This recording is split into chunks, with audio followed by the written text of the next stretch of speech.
Hello, ಎಲ್ಲರಿಗೂ ಸ್ವಾಗತ ನನ್ನ ಯೂಟ್ಯೂಬ್ ಚಾನಲ್ಗೆ. ಎಲ್ಲರೂ ಹೇಗಿದ್ದೀರಾ? ಆರಾಮಾಗಿದ್ದೀರಿ ಅಲ್ವಾ? ನೋಡಿ, ನಾನಿವತ್ತು ಈರುಳ್ಳಿ ಪಲ್ಯ ಮಾಡೋಣ ಅಂತ ಹೇಳ್ಬಿಟ್ಟು 6ರಿಂದ 7 ಮೀಡಿಯಮ್ ಸೈಜ್ ಆನಿಯನ್ನ ಸಣ್ಣದಾಗಿ ಕಟ್ ಮಾಡಿ ಇಟ್ಕೊಂಡಿದ್ದೀನಿ. ಬನ್ನಿ ಈಗ ಹೇಗೆ ಮಾಡೋದು ಅಂತ ಸ್ಟಾರ್ಟ್ ಮಾಡೋಣ. ನೋಡಿ, ಫಸ್ಟಿಗೆ ಒಂದು 3 ಸ್ಪೂನಷ್ಟು ಎಣ್ಣೆ ಹಾಕ್ಕೊಳ್ಳಿ. ಎಣ್ಣೆ ಕಾಯಬೇಕು. ಇದಾದಮೇಲೆ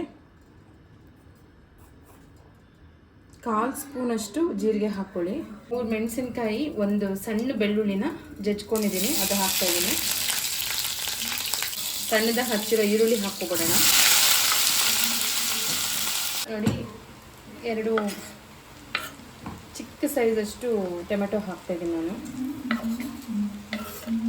ಚೆನ್ನಾಗಿ ಮಿಕ್ಸ್ ಮಾಡಿಕೊಂಡು ಟೊಮೆಟೊ ಮೆತ್ತಗೆ ಹಾಕಬೇಕು. ರುಚಿಗೆ ತಕ್ಕಷ್ಟು ಉಪ್ಪು ಹಾಕ್ಕೊಳ್ಳಿ. ನಾನಿಲ್ಲಿ 1.5 ಸ್ಪೂನಷ್ಟು ಉಪ್ಪು ಹಾಕ್ತಾಯಿದ್ದೀನಿ. ಕೊಟ್ಬಿಟ್ಟು ಪ್ಲೇಟ್ ಮುಚ್ಚಿಬಿಡ್ಬೇಕು.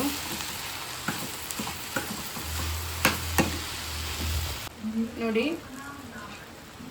ಟೊಮೆಟೊ ಚೆನ್ನಾಗಿ ಮೆತ್ತಗಾಗಿದೆ. ನಾನು 1 ಸ್ಪೂನಷ್ಟು ಕಡಲೆ ಪುಡಿ ಪೌಡ್ರ್ ಹಾಕ್ತಾಯಿದ್ದೀನಿ. ನಾನು ಮಾಡಿಟ್ಕೊಂಡಿರ್ತೀನಿ ಮನೆಯಲ್ಲೇ. 1/4 ಸ್ಪೂನಷ್ಟು ಅರಿಶಿನ ಹಾಕ್ಕೋಬೇಕು. ಲಾಸ್ಟಲ್ಲಿ 1/2 ಸ್ಪೂನಷ್ಟು ಸಾಂಬಾರು ಪುಡಿ ಹಾಕ್ಕೊಳ್ಳಿ, ಖಾರಕ್ಕೆ ಅಷ್ಟೇ. ಕೊತ್ತಂಬರಿ ಸೊಪ್ಪು ಹಾಕ್ಕೋಬೋದು, ಬೇಕಾದರೆ ಹಾಕ್ಕೊಳ್ಳಿ, ಇಲ್ಲ ಅಂತಂದರೆ ಏನು ಬೇಡ. ಹಾಕ್ಕೊಂಡ್ರೆ ಚೆನ್ನಾಗಿರುತ್ತೆ. ಸದ್ಯಕ್ಕೆ ನನ್ನ ಹತ್ರ ಇಲ್ಲ, ಅದಕ್ಕೆ ಕೊತ್ತಂಬರಿ ಸೊಪ್ಪು ಹಾಕ್ತಾಯಿಲ್ಲ. ನೋಡಿ, ಸಿಂಪಲ್ ಆ್ಯಂಡ್ ಕ್ವಿಕ್ ಆಗಿರೋ ರೆಸಿಪಿ ಇದು, ಈರುಳ್ಳಿ ಪಲ್ಯ.